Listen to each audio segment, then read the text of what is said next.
Hey y'all, Big Tim here. Thanks for tuning in for another episode of Old School and Bass with Big Tim.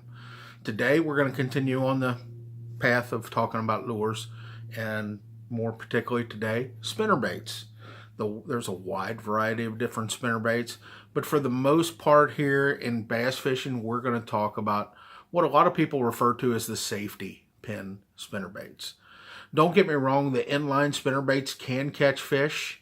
I will use them occasionally when the bite gets real tough, but it's not something that you'll generally see a lot of people using for, serious tournament style bass fishing. They'll have their place, but we're not going to talk about those today. So I guess the first thing I would talk about is the finesse style spinnerbaits. Since we were talking about the inline, those are more finesse style spinnerbaits. So along the lines of inline or finesse spinnerbaits, we talked in an episode once before about the Pose. This is a Tim Poe. He's a local fella here in Alexandria, Kentucky. Makes a very small profile spinnerbait. Okay, this is the double Colorado version, and it's a small profile compared to something like that. A lot bigger. Okay, so these are good finesse style spinnerbaits. We use them on the Ohio River. This is probably my favorite from him on the Ohio. You can see it's got the paint beat off of it. We learned years ago that the orange blade on a spinnerbait in dark water really seemed to help catch fish. So what I did with this one, that looks like I actually had my wife buy me some fluorescent orange fingernail polish, and I painted the blade myself because I was in such a hurry to get one. So this is a Colorado, and they call that an Indiana blade. Okay. That's a different little combination. It's going to put out a little thump. This one's going to put out a little bit more thump with that double Colorado. Okay. So another variation is a double willow. We'll get into that in just a minute. I want to stay with finesse spinnerbaits. This one's another one. This one is a War Eagle finesse spinnerbait. It's still a little bigger than the Pose, but it's got a Colorado and what we call a turtleback. You can see it's got kind of a point to it. It'll still put out some thump and some flash.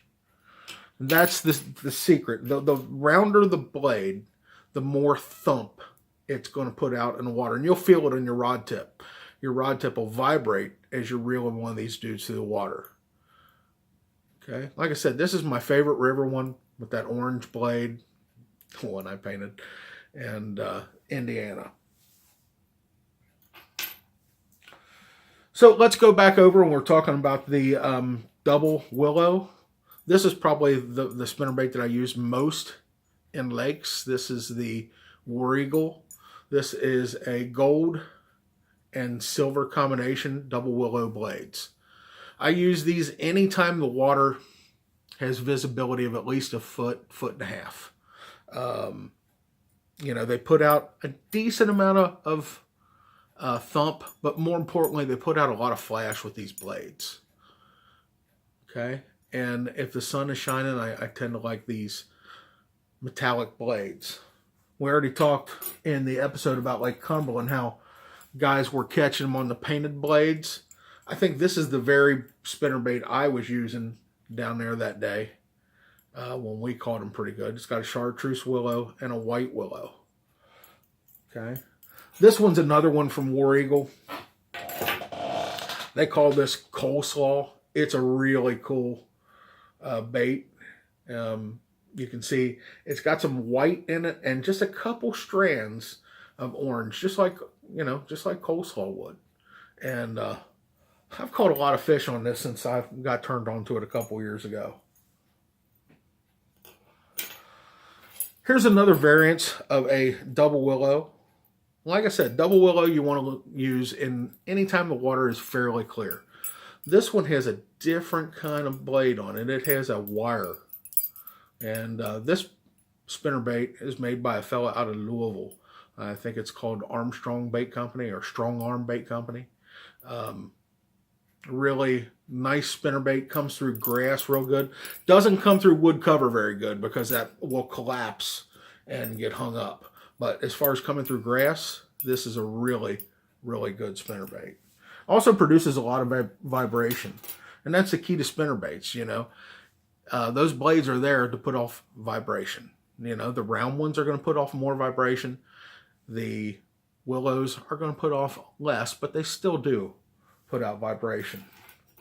Now here's a different little combination I like to use anytime I just barely have a foot of visibility in the water. Well, maybe a little less than, a little more than a foot. This is a Colorado willow combination. The water, this works better in a little bit dirtier water, but still not muddy. I still want to be able to see this from about a foot. This works well in those, well, if you have fish in any kind of tannic water, or any place that you really need to draw the fish out and they can, you know, find the bait a little easier. This will put out a little bit of thump and a lot of flash. Again, this is a War Eagle.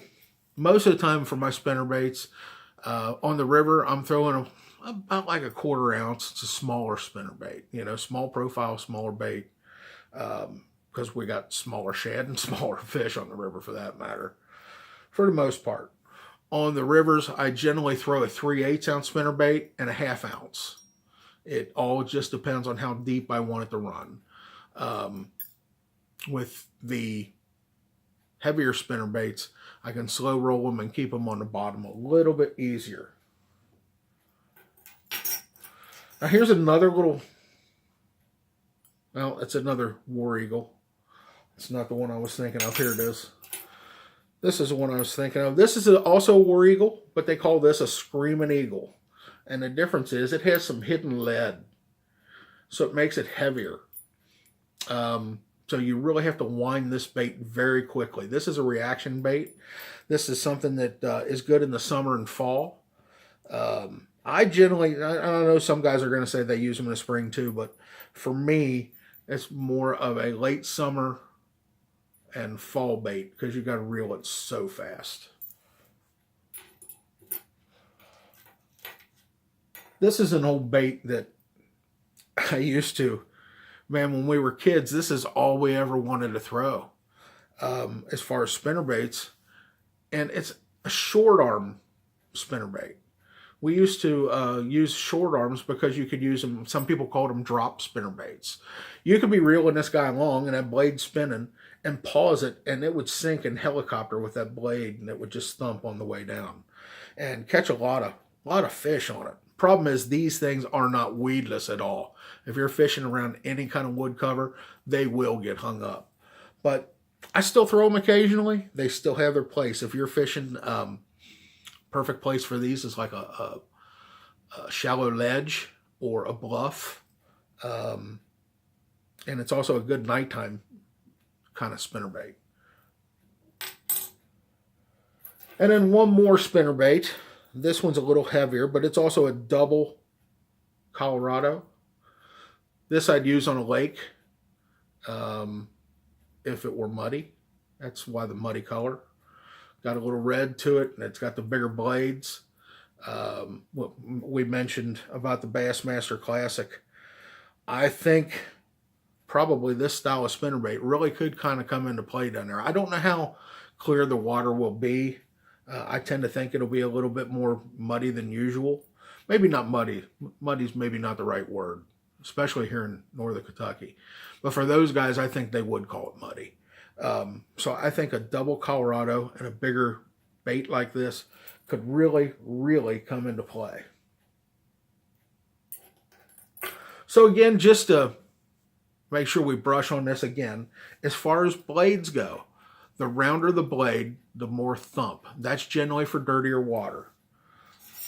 The more narrow the blade is, like these, that's a willow blade. That is generally for cleaner water. A double willow is for fairly clean water. Here's another example of that pose, and this one's naked, so you can see it without a skirt. You can see how it's got that nice head that kind of comes through cover pretty easily. Okay. So that's it with spinnerbaits. But since we're on the subject of spinnerbaits, they're not exactly the same, but they look very familiar. And one of my favorite all-time lures is a buzzbait. They look real similar because they got wire. They just got a different blade. Spinnerbait's designed to be fished under the surface of the water. Now, you can wake a spinnerbait, and what that means is you throw it out and you crank it to the point where it's just barely under the surface. And that's called waking a spinnerbait. But these guys, buzzbait is meant to be fished on the surface. And, you know, anybody that wants to bass fish, they'll all tell you that surface topwater fishing is the most exciting fishing you can do. It's incredible. You know, if I could, I'd love to fish topwater all the time. Just that they don't want to bite it all the time. You know, that's just the way it is. So this one's a bigger one. I don't even know if I've ever fished this one. It's pretty big. This is generally the kind I use here on the river, a little smaller. It's a 1/4 ounce, has a smaller blade. And this is again from the Strong Arm Bait Company. He puts that little bend in that buzz bait so that it stays under the water a little better. And I really like his stuff. I honestly don't even know if he's in business anymore. I bought a bunch of stuff from him a few years ago and I'm still using it. And I guess I'll find out when I start running out, which I've probably got about another 2-year supply. But buzz baits are a lot of fun. I remember as a kid, we used to, when we were throwing buzz baits, when we were driving down to the river to go fishing, we would always hold them out the window so that we could get this thing tuned up and making a lot of noise. The noisier they are, the better. I don't know if you guys can hear it here. This one has a little squeak to it.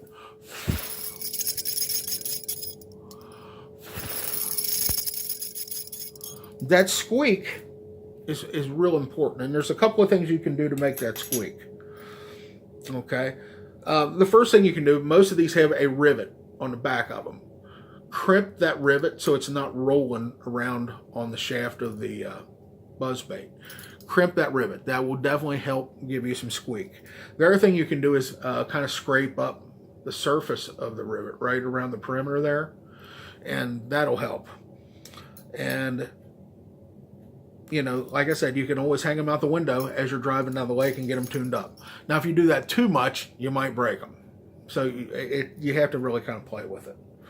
There's basically 2 kinds of buzz baits. There's more than 2, but for all intents and purposes, we're not going to talk about the inline straight buzz bait. You know, there's still some guys that use that, but it's getting harder and harder to find.